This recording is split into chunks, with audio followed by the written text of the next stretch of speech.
Today, I want to talk about what bonus depreciation is and why real estate investors love it so much. So, essentially, your typical single family property or commercial property will depreciate over a period of time. Single family is 27 and a half years.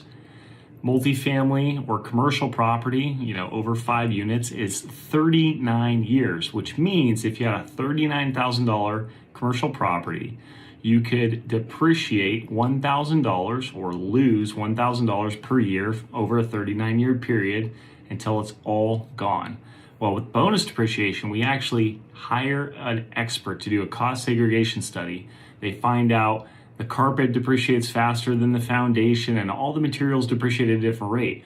We've found that we can actually get you a loss on your investment in year one anywhere from 50% to over 100%, depending on the asset class.